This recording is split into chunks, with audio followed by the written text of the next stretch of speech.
പങ്കാളിയില്ലാത്ത ഒരാൾക്ക് പതിവിനേക്കാളും ദുരിതം കൂടുതലായിരിക്കും.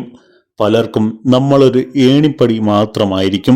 ഗായികയായി തെന്നിന്ത്യൻ സിനിമാ ലോകത്ത് മികവുറ്റ പ്രകടനം കാഴ്ചവെച്ച മനീഷ മലയാളികൾക്ക് ഏറെ പ്രിയങ്കരിയാണ്. ഗായികയിൽ നിന്നും അഭിനേത്രിയായി മാറിയ നടി നിരവധി ടെലിവിഷൻ പരമ്പരകളിൽ ഹാസ്യ കഥാപാത്രമായിട്ടും സീരിയലുകളിൽ പ്രധാന റോളുകളിൽ എത്തിയിരുന്നു.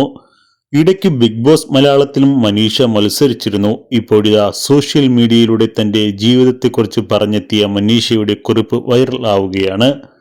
50-ാം വയസ്സിലേക്ക് എത്തി നിൽക്കുമ്പോൾ ശാരീരികമായിട്ടും മാനസികമായിട്ടും താൻ അനുഭവിക്കുന്ന വിഷമങ്ങളും അവഗണനകളുമൊക്കെ മനീഷ എഴുതിയിരിക്കുന്നു.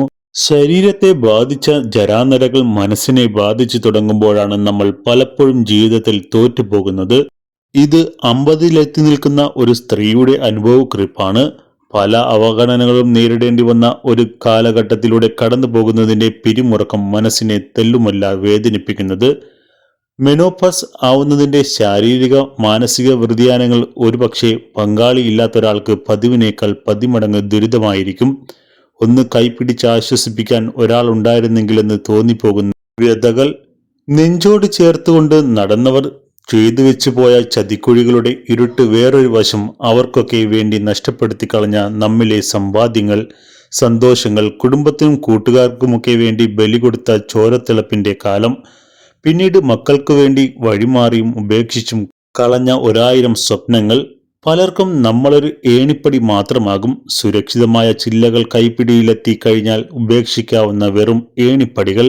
ഒരു കുറ്റബോധം പോലും ബാക്കി വെക്കാതെ അഹങ്കാരത്തോടെ അവരെല്ലാം നമുക്ക് ചുറ്റും ആർത്തുല്ലസിച്ച് ജീവിക്കും. എല്ലാത്തിനുമൊടുവിൽ നമ്മൾ മാത്രം കേൾക്കേണ്ടി വരുന്ന 1000 പഴികൾ. എന്തിനായിരുന്നു ഇങ്ങനെ ഒരു ജീവിതമെന്ന് മിക്കപ്പോഴും മനസ്സിലൊരു ചോദ്യം പൊങ്ങിവരും. തെറ്റ് ചെയ്യാഞ്ഞിട്ട് കൂടി പലരുടെയും കാൽ പിടിച്ചപേക്ഷിക്കേണ്ട ഗതികേടിലേക്ക് പോലും തള്ളിയെറിഞ്ഞു കളഞ്ഞ് നമ്മെ കൊഞ്ഞനം കുത്തി നിൽക്കുന്ന കാലത്തിനോട് ഒന്നേ പറയാനുള്ളൂ: തകർക്കാൻ ഇനിയൊരു കാലത്തിനും എന്നെ ഞാൻ വിട്ടുകൊടുക്കില്ല. പോയതെല്ലാം പോകട്ടെ. മറ്റുള്ളവരുടെ ജീവിതം നന്നാക്കാനും മറ്റുള്ളവരെ സന്തോഷിപ്പിക്കാനും മറ്റുള്ളവരെ സ്നേഹം കിട്ടാനുമെല്ലാം ഞാൻ വാങ്ങിക്കൂട്ടിയ കടങ്ങൾ, നഷ്ടപ്പെടുത്തിയ നിമിഷങ്ങളുമെല്ലാം പോകട്ടെ. ഇന്നു മുതൽ ഇനി എൻ്റെ നിക്ഷേപമെല്ലാം എന്നിലേക്ക് തന്നെ. കാലത്തിന്റെ മാറ്റത്തിനൊപ്പം രൂപത്തിലൊരു മാറ്റം വരുത്തിക്കൊണ്ട് തന്നെ തുടങ്ങാം. 50 വയസ്സുകാരെ, നമ്മുടെ കാലമൊന്നും അവസാനിച്ചിട്ടില്ല കേട്ടോ. ജീവിതം 2ാം ഘട്ടം ആരംഭിക്കുന്നേ ഉള്ളൂ. സ്വയം സ്നേഹിച്ച് സ്വാഗ്രഹങ്ങൾക്ക് വേണ്ടി സമയം ചെലവഴിക്കൂ. ഇഷ്ടമുള്ളതൊക്കെ ചെയ്യൂ. ഇപ്പോൾ കിട്ടുന്ന ഓരോ ദിവസവും നമുക്ക് ബോണസാണ്. ആവലാതികളെയൊക്കെ മനസ്സിന്റെ തട്ടുമ്പുറത്തേക്ക് വലിച്ചിട്ട് ചട്ടക്കൂട്ടിൽ നിന്ന് പുറത്തു കടക്കൂ. നമ്മുടെ ലോകം പണിയാം. ബാക്കിയെല്ലാം ഹല്ലി വല്ലി. ഈ ജീവിതം നമ്മുടെ അവകാശമാണ്. അതാർക്കും അടിയറ വയ്ക്കാനുള്ളതല്ല.